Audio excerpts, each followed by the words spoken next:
Está escrito em Salmos 42, versículo 5, o seguinte: Por que estás abatida, ó minha alma?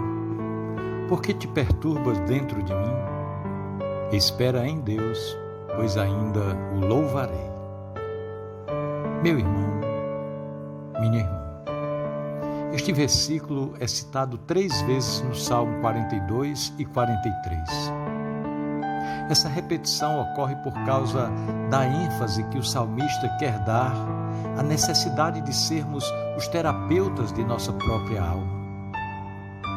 O contexto dos 2 salmos é de um cantor do templo que está exilado no norte de Israel, privado do culto público, sem desfrutar das alegrias da adoração e dos louvores da casa de Deus. O salmista tem plena consciência de que Deus é a sua alegria mais excelente. No exílio amargo, cravejado por setas venenosas de inimigos cruéis que o ferem com sua língua afiada, questionando sua confiança em Deus e afirmando que nem mesmo Deus pode livrá-lo, o salmista se alimenta das lembranças de como liderava o povo de Deus nas procissões festivas rumo a Jerusalém, com o propósito de adorar a Deus.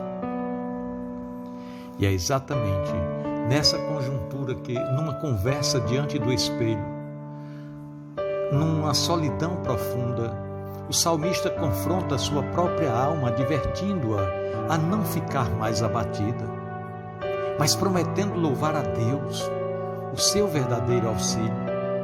Este episódio enseja-nos 5 lições preciosíssimas. Em primeiro lugar, devemos ser terapeutas de nossa própria alma quando nos vemos privados do culto público.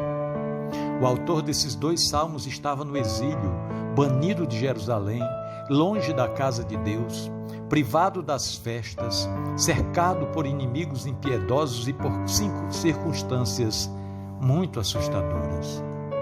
A sua alma estava numa espécie de lockdown radical, numa dolorosa quarentena. O culto público é fonte de grande alegria. A reunião dos remidos do Senhor na casa do Senhor é tônico para a nossa alma, é fortificante para a nossa fé e é estimulante do amor fraternal. Ser privado do culto público é muito doloroso para um cristão.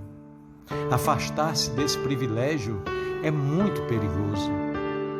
Em vez de rendermos-nos a essa triste situação, devemos advertir a nossa alma a não ficar abatida. Em segundo lugar, devemos ser terapeutas de nossa própria alma sempre que o abatimento espiritual enfiar em nós as suas garras. É possível passar pelo vale e fazer dele um manancial. É possível os pés estarem no vale e o coração estar no plano. Porém, às vezes, ao sofrermos reveses da vida e descermos aos vales mais profundos, o nosso coração também desce a esses vales escuros. E é importante ressaltar que não vivemos pelas circunstâncias nem pelos sentimentos. Nós vivemos pela fé. A voz estridente mais cortante do que uma espada afiada dos adversários não deve sangrar-nos até a morte, mas deve levar-nos ao alto confronto para exortar a nossa alma a não ficar abatida, assim como fez o salmista.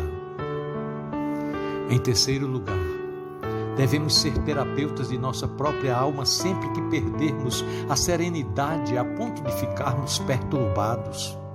Sim, a nossa alma muitas vezes é varrida de um lado para o outro pelos fortes vendavais do medo, da dúvida, da angústia.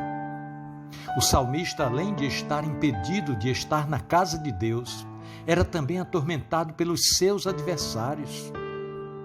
Uma alma perturbada, inquieta e desassossegada, capitula-se à ansiedade e à depressão.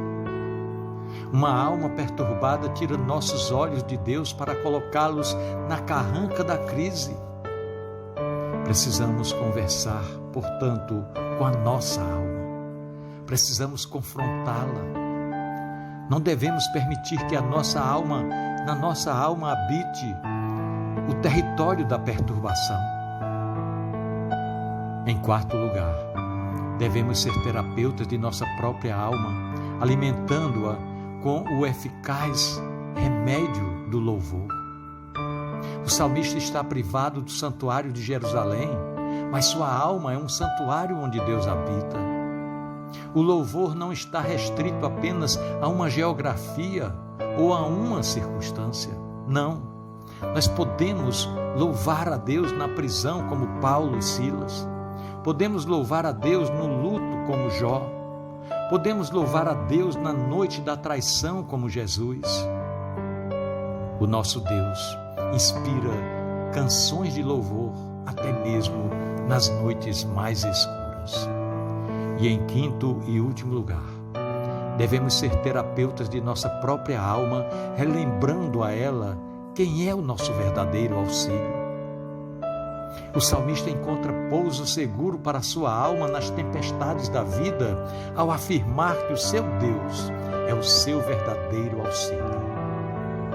Os homens podem nos privar de nossa liberdade e até mesmo tirar a nossa própria vida, mas não podem, jamais, roubar de nós a nossa fé e a nossa confiança inabalável de que o nosso Deus é nosso auxílio na vida, na morte e por toda a eternidade. Pensemos nisso. No amor de Cristo. Amém.